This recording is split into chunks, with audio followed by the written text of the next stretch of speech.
बजरंगबली को सिंदूर लगाने की विधि बताई है, क्या उसे हम बजरंगबली की फोटो पर भी कर सकते हैं?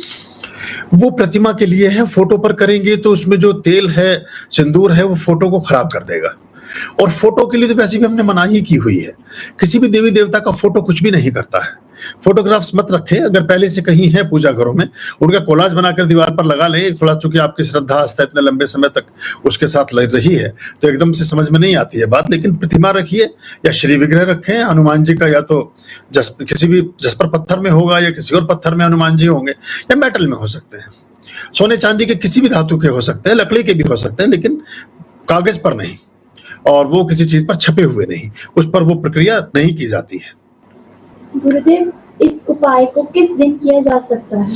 ये मंगल और शनि में विशेष रूप से लाभकारी होता है, और उसके बाद में आप उस पर चांदी का वर्क, सोने का वर्क या केसर ऐसी कोई चीज उनके माथे पर मुकुट के स्थान पर लगा देते हैं। ये हनुमान जी की प्रसन्नता का एक विशेष उपाय है। और ये अब देखिए, अब स्त्रियां कर सकती हैं कि नहीं? आपको पता है हनुमान जी ने क्यों शुरू किया? सिंदूर लगा करके माता सीता दरबार में उपस्थित हुई, तो हनुमान जी ने कहा कि मैं रोजाना आपको सिंदूर ये अपने माथे पर क्या लगा रखा है लाल लाल रंग का? तो उन्होंने कहा इसको सिंदूर कहते हैं। तो बोले ये आप क्यों लगाती हैं? बोले मैं इसलिए लगाती हूं कि तुम्हारे जो स्वामी हैं वो मुझ पर मोहित रहते हैं, वो मुझे पसंद करते हैं, उन्हें ये भाता है। वो मेरे सिंदूर लगाने से मेरे बारे में उनका प्रेम और अधिक जागृत होता है। तो कहते हैं अगर मैं सिंदूर लगाऊंगा तो क्या मुझे भी बहुत चाहेंगे वो? क्या मेरे ऊपर उनकी कृपा दृष्टि रहेगी भगवान श्री राम की? क्या मुझे भी वो पसंद करेंगे? इस मनोभाव के साथ अगले दिन जाके देखा तो पूरा जो घड़, इतना बड़ा कलश था, पूरा लपेटे हुए अपने ऊपर डाले हुए बैठे हैं वो।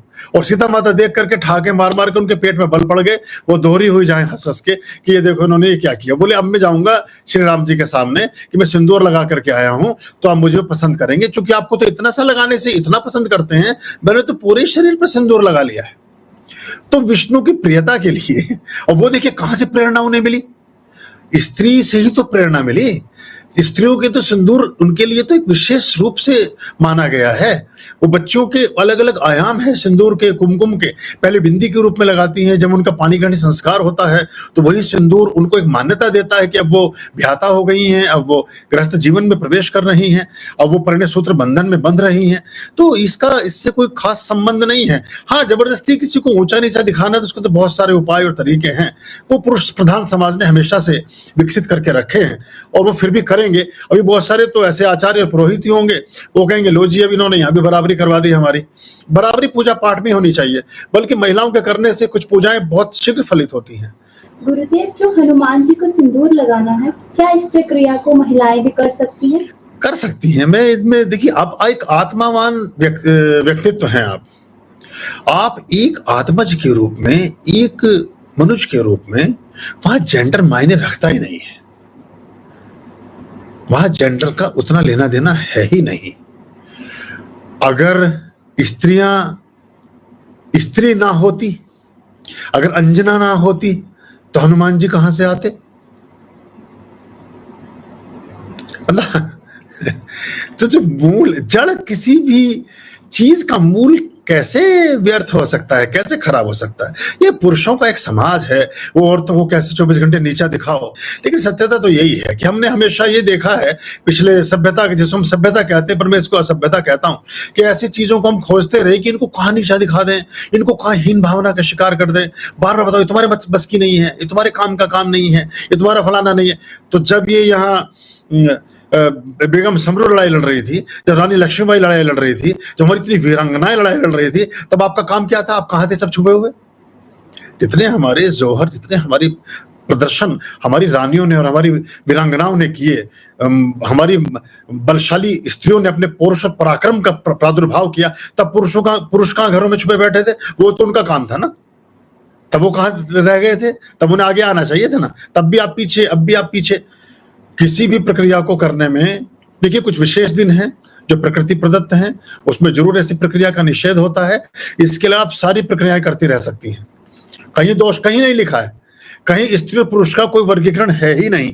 आप चारों वेद उठा करके मेरे सामने रख दें, आप उपनिषद ले आए, कहीं उसमें जिक्र ही नहीं है, वह प्राणी मात्र का जिक्र है सिर्फ। और प्राणी तो सब है, फिर प्राणियों में ये सब नहीं आता है और ना इसमें बाकी चीजें मायने करती हैं। बस ये देखना चाहिए कि आप कैसे उसको कितनी शुद्धता और उसके साथ कर रहे हैं। आर्यं शरणं शुभमस्तु, संभवकरणं हरमस्तु, देवं वर्णं कर्मस्तु, पापं चरणं परमस्तु, पापं धर्मं मर्मस्तु, तारं कर्मं धर्मस्तु, हृदयं बीजं धर्मस्तु, शोकं दुःखं हरमस्तु, शोकं दुःखं हरमस्तु। आर्यं शरणं शुभमस्तु, संभवकरणं हरमस्तु, देवं वर्णं कर्मस्तु, पापं चरणं परमस्तु, पापं धर्मं मर्मस्तु, तारं कर्मं धर्मस्तु, हृदयं बीजं धर्मस्तु, शोकं दुःखं हरमस्तु, शोकं दुःखं हरमस्तु, पापं धर्मं मर्मस्तु, तारं कर्मं धर्मस्तु, हृदयं बीजं धर्मस्तु, शोकं दुःखं हरमस्तु, शोकं दुःखं हरमस्तु, शोकं दुःखं हरमस्तु।